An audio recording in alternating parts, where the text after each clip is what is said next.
Hey, it's me again. There's something I want to talk about that's been happening in this world for quite a while, actually, since the beginning of time. But most recently, it's become more apparent, more publicized because of media, social media, and definitely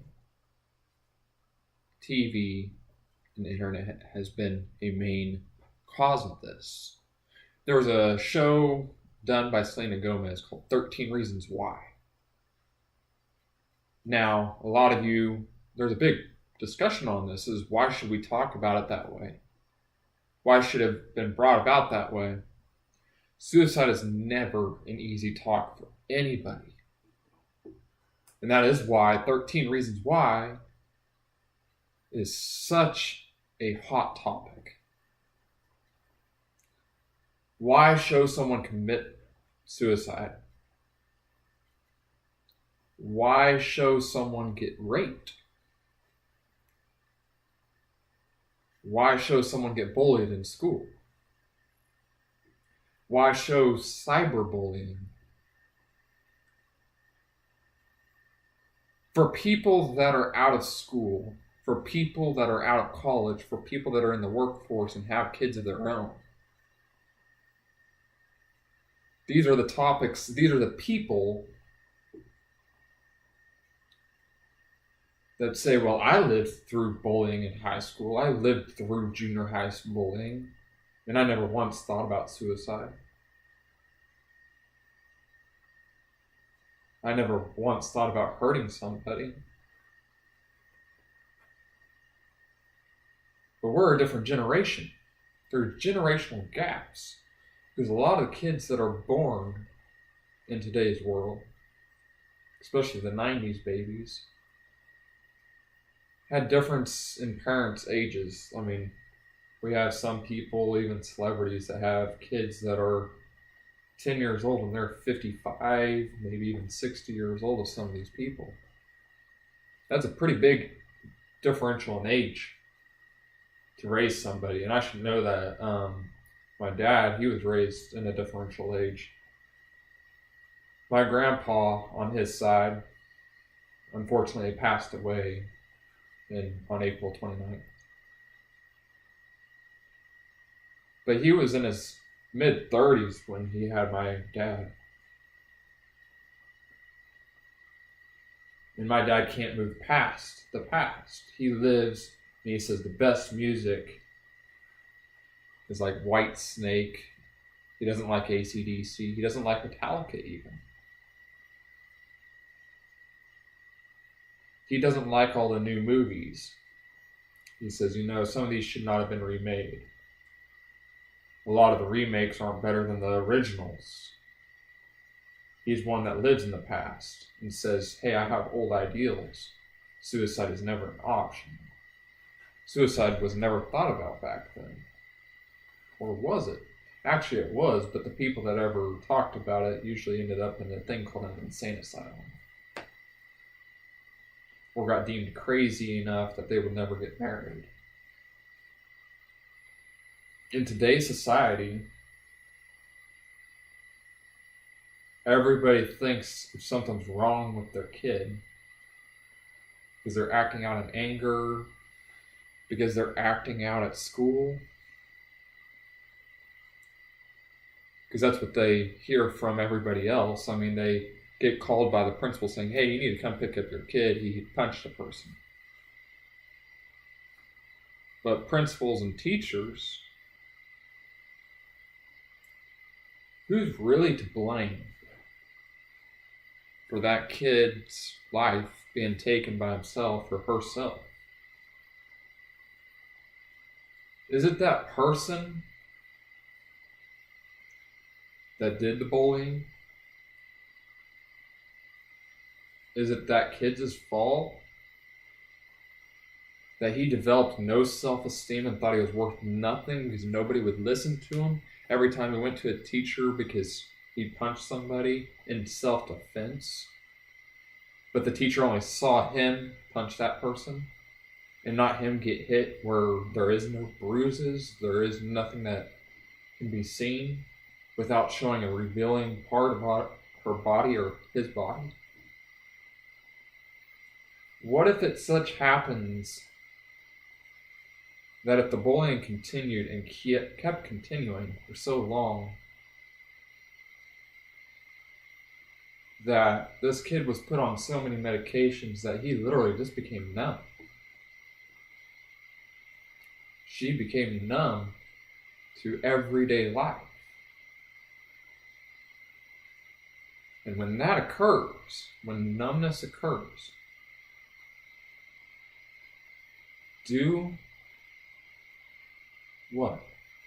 Does that person feel what they're about to do to themselves when they take the knife to their wrists? I mean, literally cut their wrists? Or take a gun to their head and shoot themselves? Do they feel when that guy or woman is on top of them, forcing them down, being held down against their will? Because at that point, when they are so numb in life and feel like nobody listens,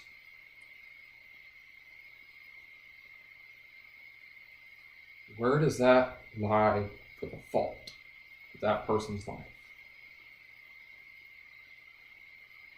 Because that at that point, when you're numb and you don't feel anything, you don't realize what you're doing to yourself by cutting yourself or by hanging yourself or shooting yourself.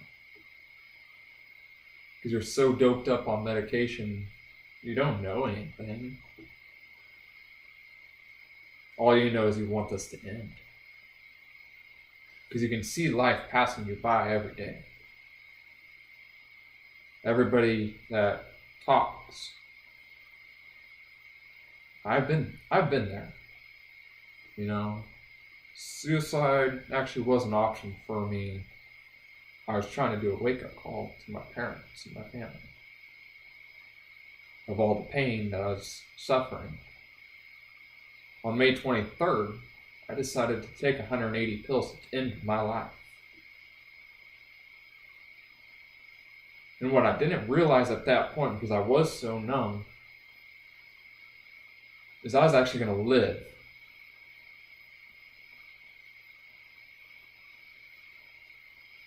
Since it was a wake-up call, most things do end up in a wake-up call. The first attempt is usually a wake-up call. It's not usually a time that you want to die. Sometimes it does happen, you know.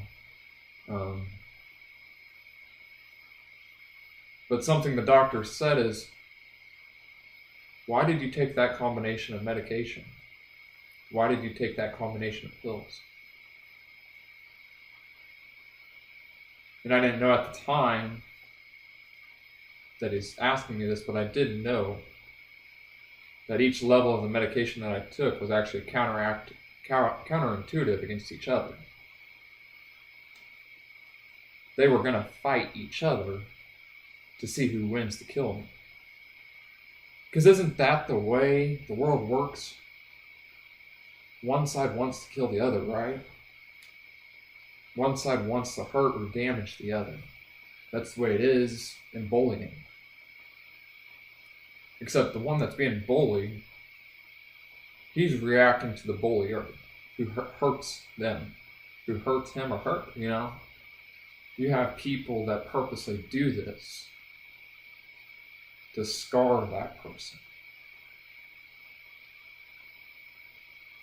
You know, taking 2 medications, 3 medications, 4 medications, whatever it was. They fought and fought over each other, and it gave my sister, yes, I mean, my sister found me convulsing and writhing on the floor when I was headed to the bathroom. Now, mind you, earlier that night I laid in a bathtub after I took those medications and drank a beer to down the pills. And you ask me, how did I not throw up? The doctors couldn't even explain that. All the medicine, when I got to the hospital, I was already going to be on life support at that time, was actually digested and metabolized. I've had a very fast metabolism all my life. The beer just helped numb a little bit of the pain. But I laid in a bathtub thinking if I fell asleep, because I'd go unconscious, I would die right then and there in the bathtub. Nobody gets to tell their stories of if they survived, because most suicides actually die, like, the ones that shoot themselves in the head. Their story is on one sheet of paper, their suicide note. Some do videos. But the one that caught me off guard was the 13 Reasons Why. It wasn't right for the way she did it, but it wanted to bring controversy to the topic. See, 13 Reasons Why listed a lot of things that are the causes of people actually committing suicide. It wasn't the exact cause of that person's death. That person's death was caused by her slitting her wrists. Her choice. Just like it was my choice to take the 180 pills.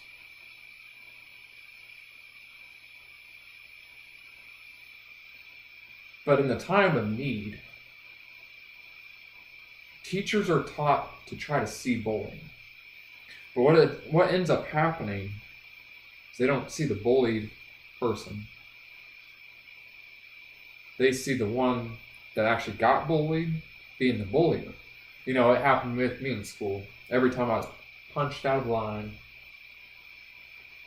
because I went through a parochial school, we were supposed to stay standard file. I would get purposely pushed out of line and I'd get chewed out. Because I was misconducting myself in school. And then I went over to another school. I decided these two kids, they wanted to play football, or what I thought was football. I had just gotten this brand new football from my dad. And I said, hey, let's go play toss. And they said, yeah, sure. I trusted them enough because I was new at the school. I didn't know anybody. And I wanted to become friends, so why not play football? You want to become somebody, right? So I started tossing the football, and then they said, hey, let's play keep away. They put me in the middle. That's my football, remember? And they said if I wanted the football back, because I wasn't tall at the time, I was pretty short and scrawny. But they said if I wanted the football back, come and get it. Can I tell you something about this? I was spit on, which is a felony offense. It's assault on a person to spit on somebody. Let alone, if you spit on a police officer, what happens to you? You get arrested and put in jail and tried by a judge and jury. These kids, I came home because the school lockers in school was locked. I got the football, but I was covered in head to toe in spit from these kids. Now, my mom had just married the guy in the town that was pretty much owned the town. I'm not going to mention names. I'm not going to even mention schools. Because it's not worth it. Why give them the recognition of my pain? But I'll tell you something. Even him, being as big as he was in town, would not stand up for me, would not stand against those parents' families, would not go into the school and stand up for his stepchild. And that was the early beginnings of abuse and bullying in the school for me. Then I did 4 years in that school district, 6th through 9th grade. There's a lot more horrors of abuse that happened in that school.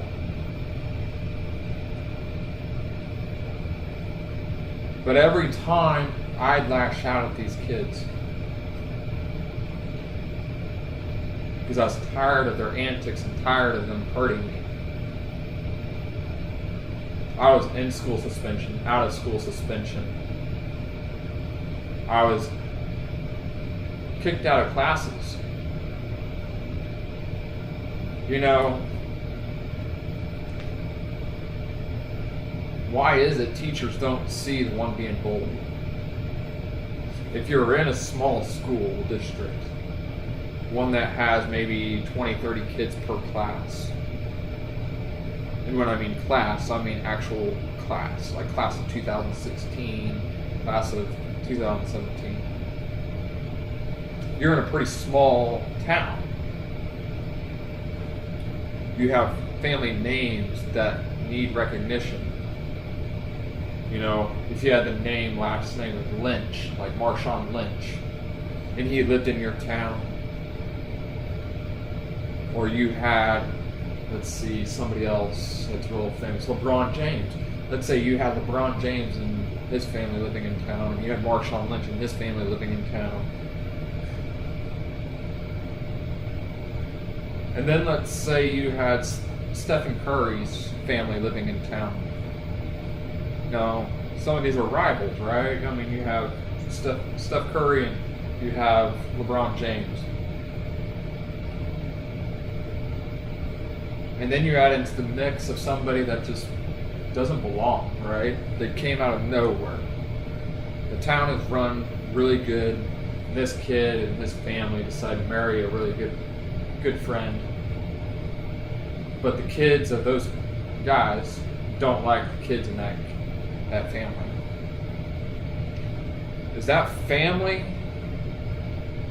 with that wife that married a really rich husband? Is he going to stand up against LeBron James, Marshawn Lynch, Stephen Curry? I don't think so. Because there's politics at play. If you look at my other video, there is a politics video on my website. Politics play a role in small towns. So to go against the status quo means you just lost your job, you lost your house, you've lost everything, you have to move. And you're at the top of the town, and you're nobody if you move to a new town, right? So why stand up against the status quo? I'll tell you why. Because if you don't stand up against the status quo, things like Chester Bennington, things like Cornell, things like 13 Reasons Why, is still going to occur. Because you, the teacher, you, the school, you, the school counselor, and most of all, the parents of the kids that are bullying the other kid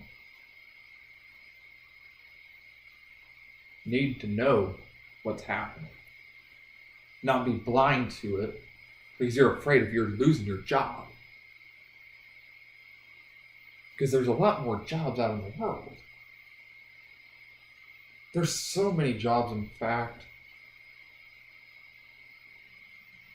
There's such an abundance that they can actually be choosy on who to hire. But not choosy enough for somebody that actually stood up for the right thing.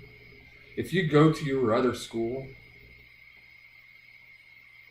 that you just got fired from, how would it be to say to them that no, you're an assistant principal or you're one of the lead educators at a new thriving school because you stood up for the right thing? You stood up for the one that couldn't stand up for himself or herself.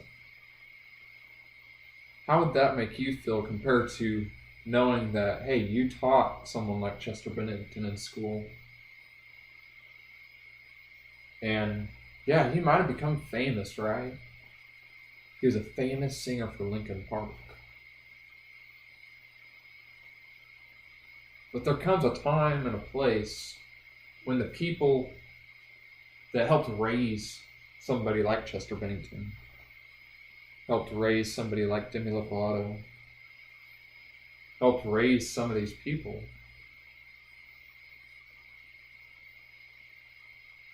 when the thing, such as a tragedy as Chester Bennington and Chris Cornell's lives, ended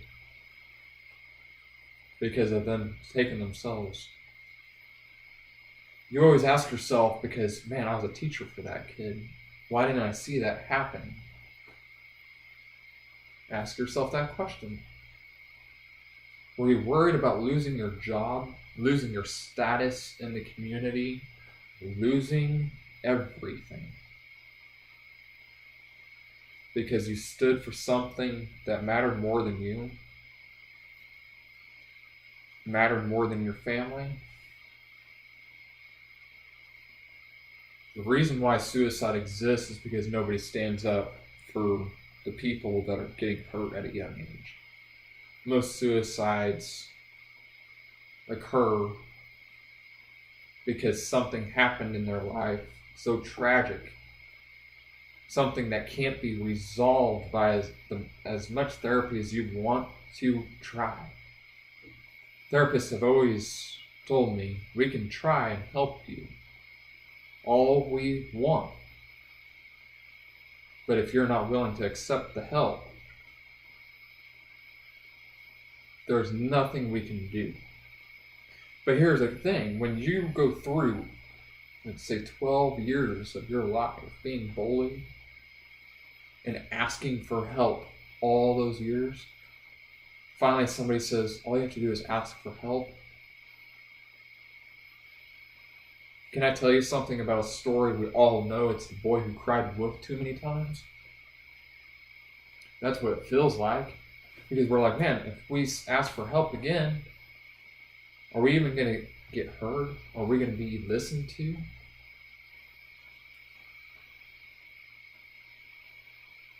The other thing about that day on the May 23rd, 2013, it's been 4 years since that day. And I went through a lot of changes. But something on that day that I will remember forever is, earlier that day, somebody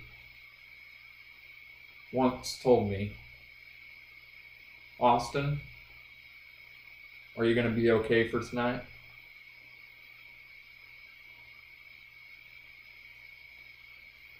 And that was her way of having a verbal contract with me, saying I wouldn't take my life. She didn't do a psychological evaluation. She didn't come to my house to see what my apartment looked like.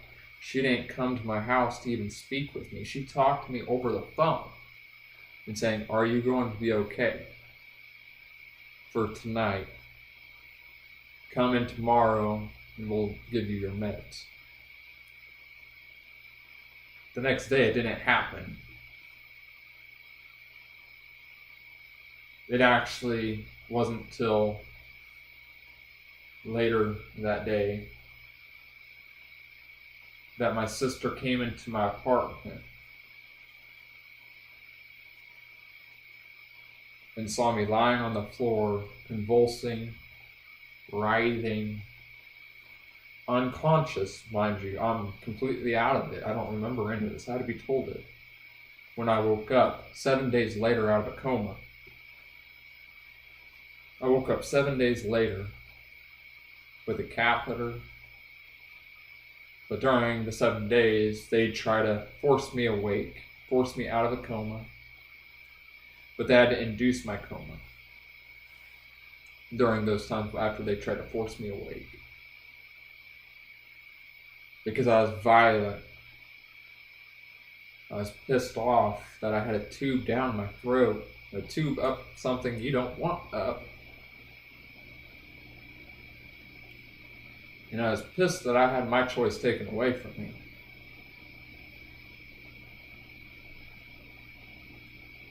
But I learned something. When it's your time to go, whether it be your own choice of going, you're not the ultimate life taker.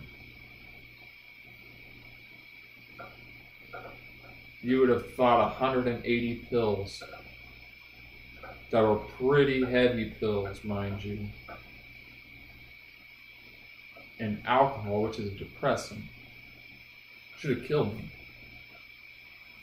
There's a lot of things that should kill me in life. There's something that I still do, hoping maybe someday it'll take my life. It's something that's talked about every day, and it's called smoking. Smoking was my safe haven. Even though I knew it's going to kill me someday. It's the one thing that I can actually use to relax. Yeah, it's funny, ain't it? But did you know when you smoke, your breathing is slower? You take more time. When I smoke, I look around and I notice the blue sky. I notice the sun. I notice the stars. I notice all the trees that are living. And I look into me,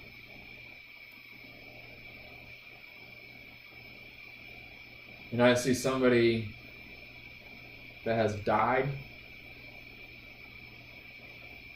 came back, and is slowly dying every day.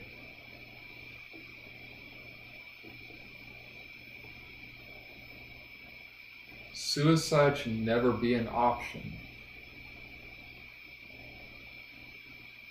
But suicide was given an option the day we turned our backs on doing what is right. We care too much about ourselves and our status and our money, our name, because without our name we don't have honor in that city or that town. But where is the honor? Where is your name put at if somebody were to write in their note who is to blame? Or if a video was created or a Facebook Live came up and they stated every name that ever did them wrong and told every story that was done to them and gave the names and places, addresses, phone numbers, email addresses, place of work. If that were to occur,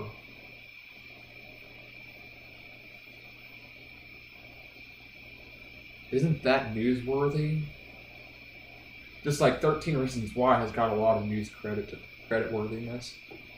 You know, Chester Bennington has had a lot of newsworthiness. I mean, you had Chris Cornell's daughter in One Republic sing Hallelujah on GMA. Good Morning America. Now, I mind you, it's probably a really good grieving moment for that daughter that lost her father.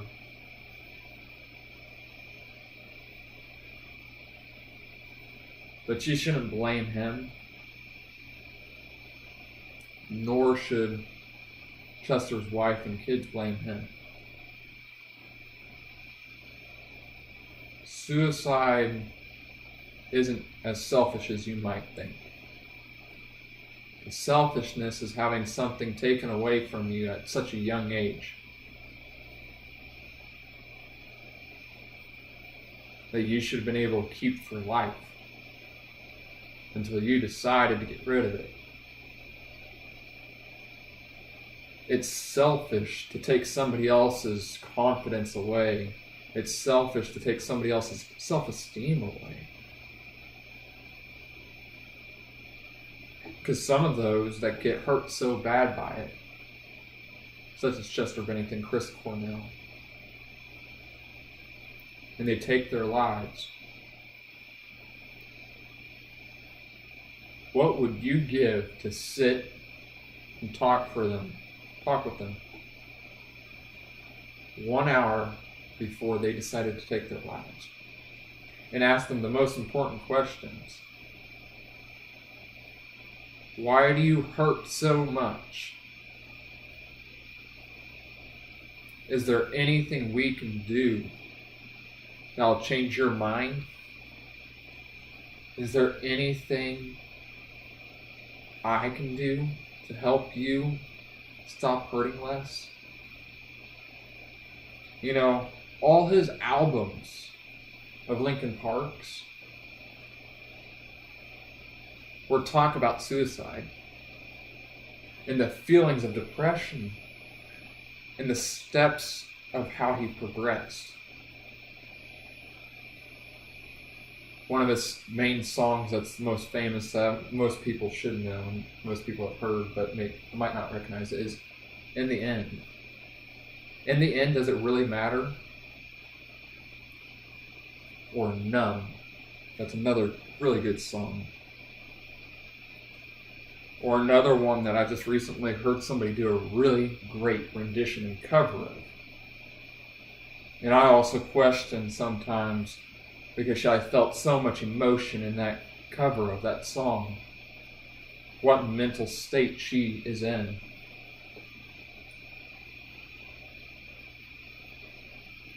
See, I got to see her in concert down in Dallas, and a lot of other people. She's a really, really good singer. But leave out all the rest. That was the cover that I heard. That was in 2008. And it actually was asking for forgiveness for that person in that song, which was, he was actually talking about himself. He was talking about himself, about taking his own life, and saying, leave out all the hurt, leave out all the rest, and remember what is good. What I was good at. Is there somebody that's going to remember me? He wants to leave a past that is remembered. See, a lot of people, all they ever want to be is remembered or heard. And Chester, I'm sorry we couldn't hear you in this world when you were alive, but we hear you now. We hear Chris Cornell.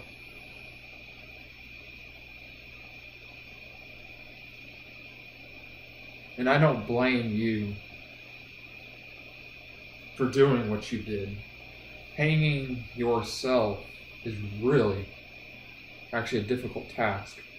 It takes conviction to actually suffocate yourself with a belt or with an exercising cord that is actually stretchable. See, here's the thing, people. To actually suffocate yourself, you've got to learn to not breathe or want to breathe. Or it has to be forcibly taken from you. That is why so many people either choose a gun or choose pills or choose something that they can't get out of. Such as tying 35 pounds worth of bricks to your ankles and jumping off a boat in the ocean and it's 100 foot deep. Nobody can swim with 35 pounds of weights that's chained and you can't take out of it. But see, with a belt, it actually took him so much strength to choose not to rip that belt off, to not try to breathe. How many of you have the strength enough in your mind to not breathe? For 1 minute, hold your breath for 1 minute.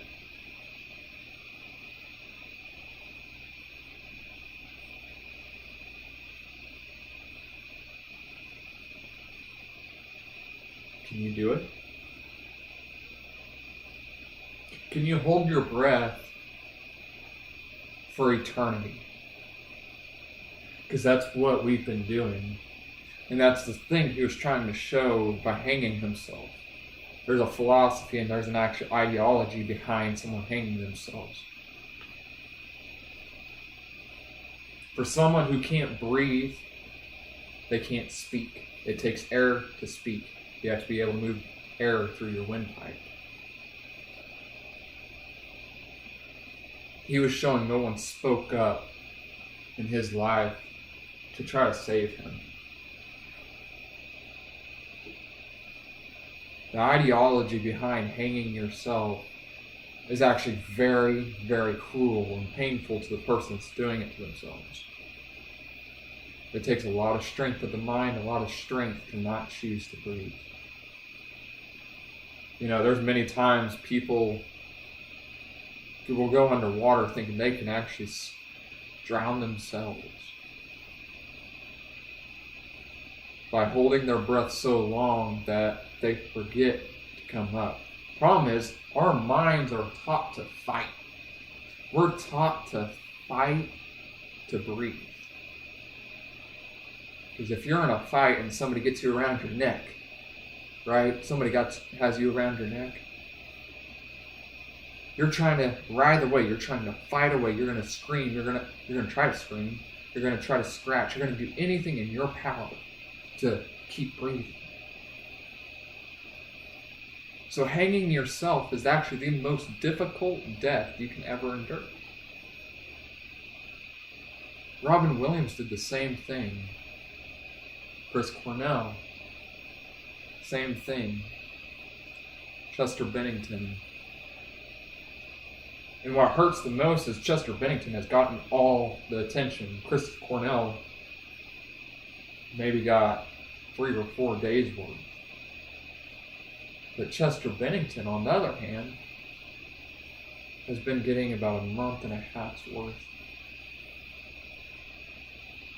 of attention. Why? Why was he such an important figure to lose? Why did so many people care about him?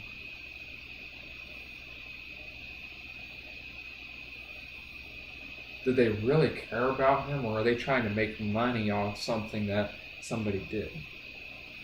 See, I don't think that was his case. And I don't monetize my videos at all.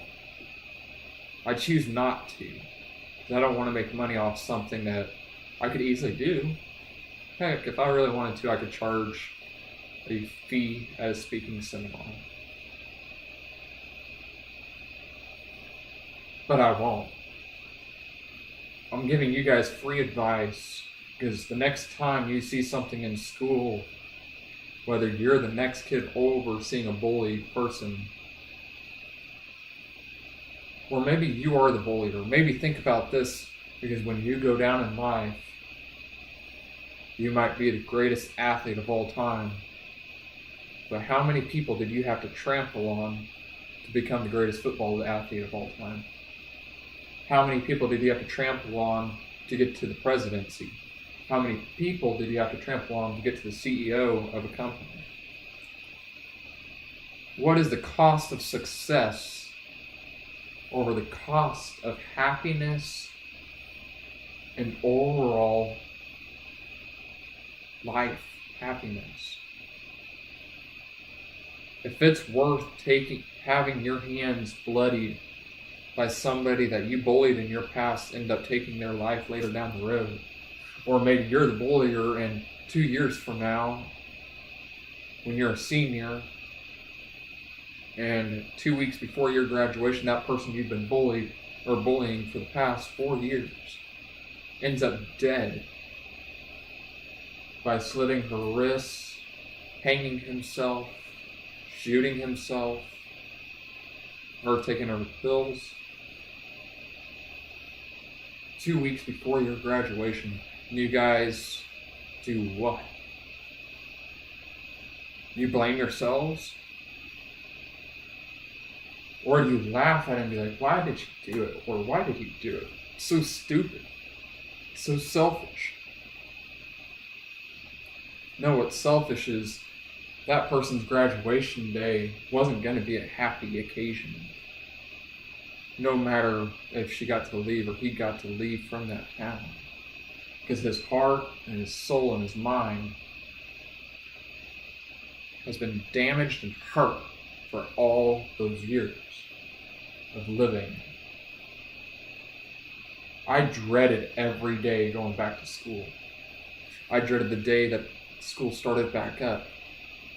But I always thought it'd be different, I went into school my senior year. I was like, man, it's a new school, I'm going to be happy. I went to 3 different high schools, and every school I was bullied. Mainly because of my red hair. Mainly because I was really white compared to other kids. But I felt it'd be different at this school because I'd been to this school when I was in grade school, 3rd grade to be exact. I was also given swirlies in this school in 3rd grade, but I still had optimism that there was actually good in the world. But what I noticed is when I came back, all my classmates that I actually attended school with in 3rd grade were still in that class. But they turned out to be different. They came back, they saw me, and they're like, he still has red hair, he's still different. I was an outcast, I was in a new town again, remember, even though I was there in 3rd grade. You move and you come back to a small town, your name's forgotten by then because you decided to abandon that school district. You decided to take money away from that school district. I was bullied for a long time. New Year's came around, and I decided to stop taking my meds for a couple of weeks. I came to school, and I was caffeinated. I had drank about a whole thing of coffee. I drank 1 whole pot of coffee that day. And I finally lashed out in English class because somebody said something about me, about my red hair, and about me not being able to drive.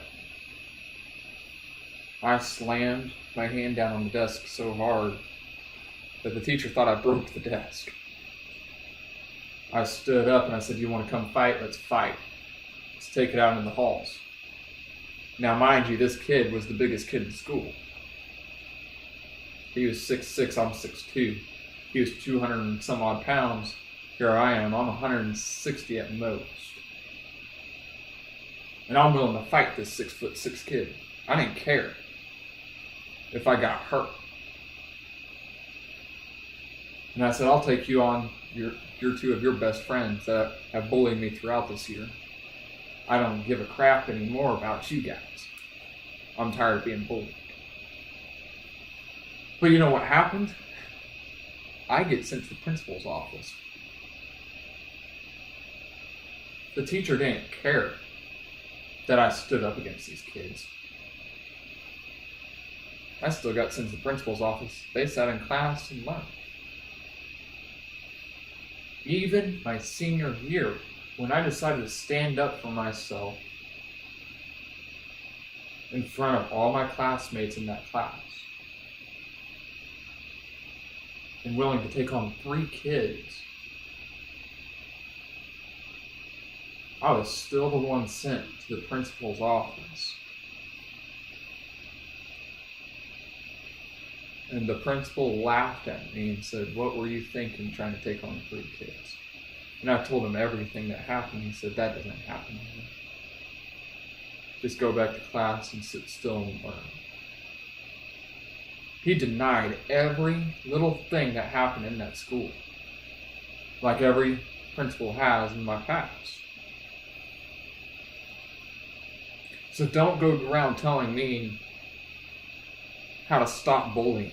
I know how to stop bullying. And it starts with the educators. It starts with your parenting at home. If you're one of those parents that's gone 5 days of the week on travel and you have a nanny raising your kid, make sure that nanny doesn't just give in to the kid saying, "Hey, if that kid wants an Xbox and wants to play for 3 hours and the nanny does the homework," later on that kid says, "Well, I get what I want. I get what I asked for." And then they start going to school and they get away with a lot of things. Because, man, that mom and dad have a lot of money. They're attorneys. And we don't want to get sued by those attorneys for putting their kid in a detention. They're afraid of repercussions of the educators. That's why they don't stand up for the ones being bullied. Just like in 13 Reasons Why, they were so scared of their hide that they were having the school counselor try to find out what everybody knew. So they had ammo to go against the people whose child committed suicide. They were so scared of losing funding because they covered up that person's life. They covered up a rape. They covered up all the abuse and photos being spread about her. That's what 13 Reasons Why was trying to show. Is that suicide has a lot more things to it than just that person being selfish and taking their life.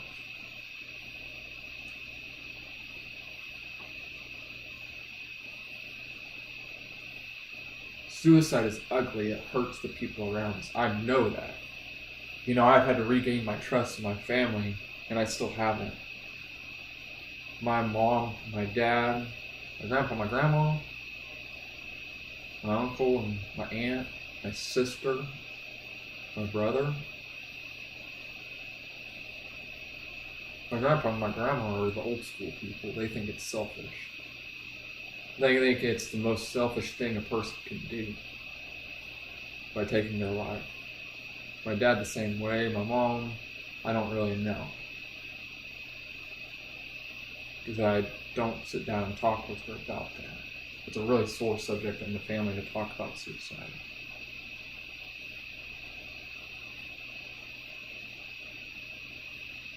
But schools, and most importantly, the people that raise the children of today,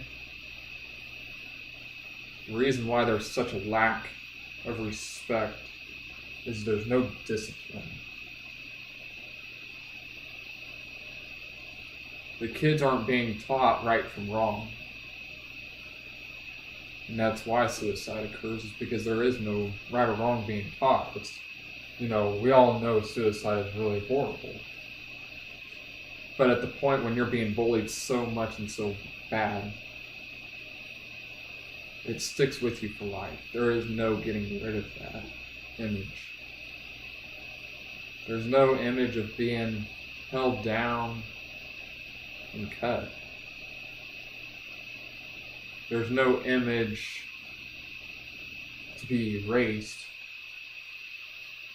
because it's been burned in your mind.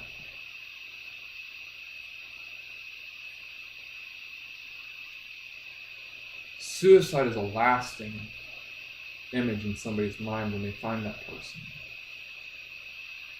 And it's why my sister and I really don't have a relationship, because anything I could do or want to do good doesn't turn out to be good for me.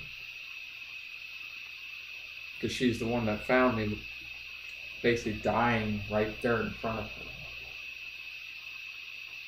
I feel for the wife of Chester Bennington. I feel for those kids. I feel for the housekeeper. I feel for the person that found him hanging.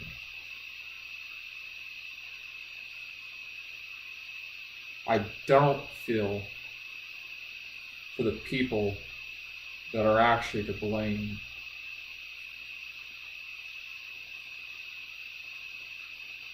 I feel for Chester, and I hope God sees that he was in so much pain. And now he's not, and I hope he rests in peace. Because that's what we all want. We want to be able to rest in peace. We want to be able to go to sleep at night and actually rest and sleep and have a fulfilled night's dream. When I go to sleep, I have a very colorful and vivid imagination, very vivid dreams. I have a photographic memory. And when that occurs, and when I was bullied, when I go to sleep, I relive a lot of those memories.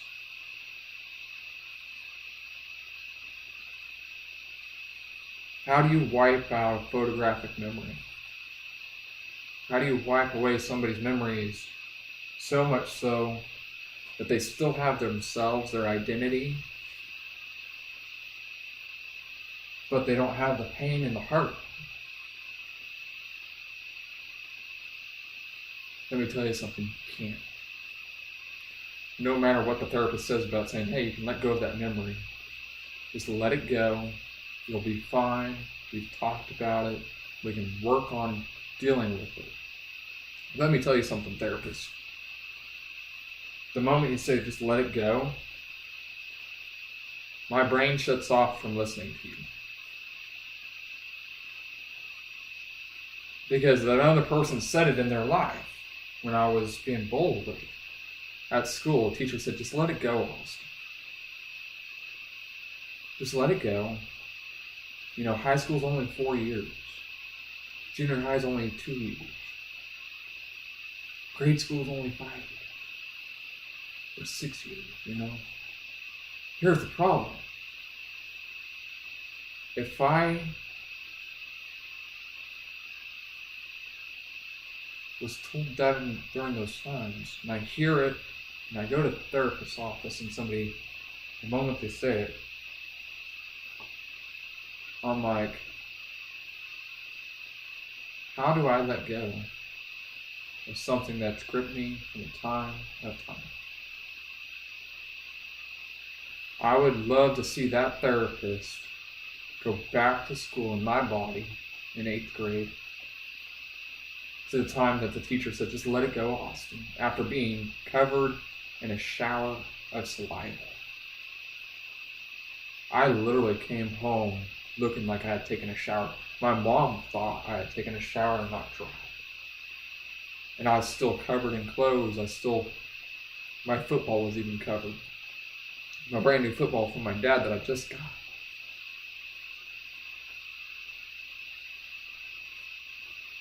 In the moment my mom put her hand in my hair and noticed it wasn't water,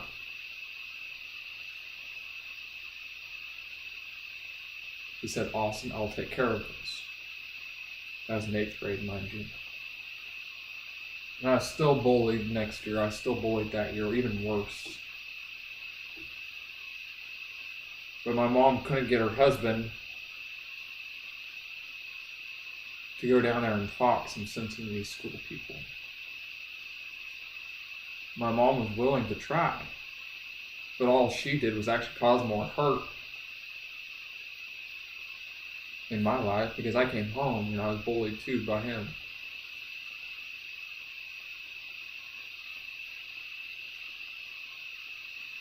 Sometimes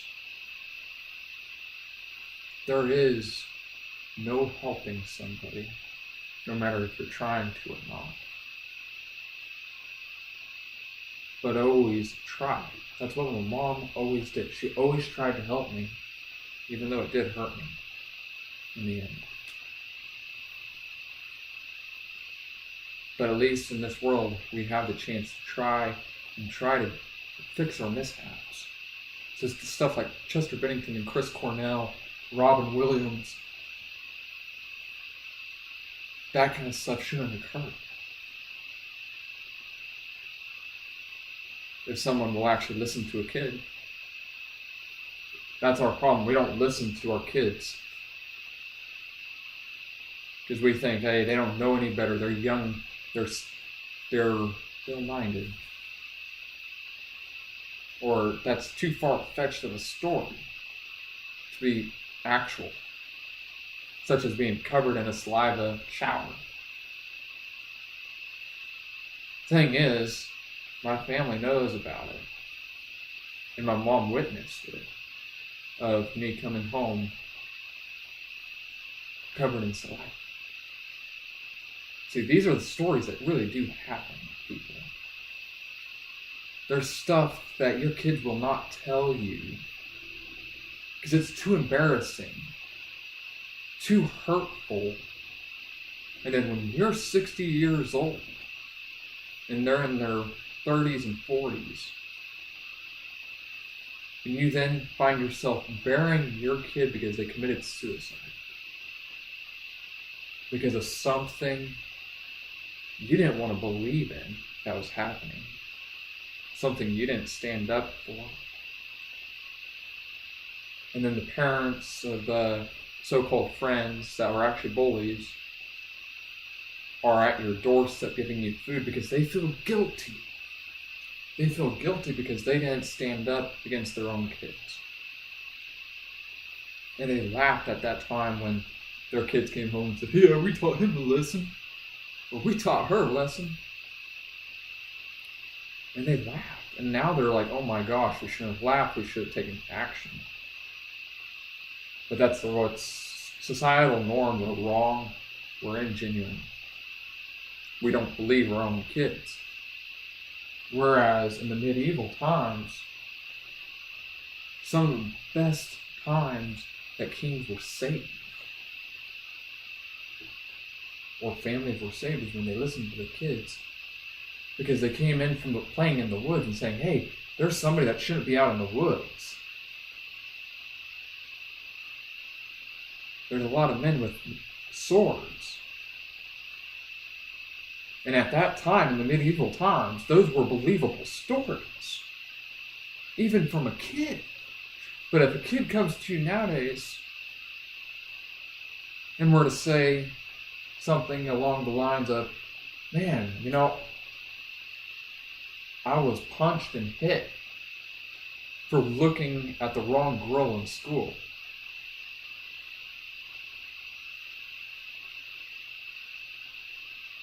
and the parents kind of laugh at it and they're like, "How can you get punched and hit for not doing anything wrong?" And they just go about their day. Or some families will say, "Well, you need a fight." And then those families get called into the principal's office because you picked a fight. And then you find out the kid who fought was a big name person in the school district. Star athlete, star QB, right? He decided to pick a fight, broke that QB's arm, and now you're going to have to pay retribution to that family because that star QB was supposed to be going to college. But in turn, that school doesn't tell you that the star QB was holding that kid down in a toilet, giving him a swirl in somebody else's feces and pee. See, that's what a swirly is, folks. It's not anything nice. It's not a game to put somebody's head in somebody else's feces and pee. But that's a swirly. But a school's not going to mention that. They're pissed that they're losing money that they could have gained from that kid going to a college, because that means bigger recruitment opportunities for that high school to recruit more high school athletes of that caliber. But now that his throwing arm was broke, he's a broken product, and his kids, his father and mother, want his life paid for and his college paid for. Because he's going to go on a scholarship, have all the stuff paid for because he's going to be a star QB at college. You see, this is the chain of effect in society. We're so worried about our athletes in schools because that's the way money is being made now. It used to be who had the best arts program, who had the best music, who had the best scores of journalism, math, science. That's how we were able to create some of the things we have, like electricity, like I'm using right now. A computer was created by somebody that actually went to a school but still dropped out of college. But that's enough of this. I am tired of societal norms playing a part in my life. And I hope you are too.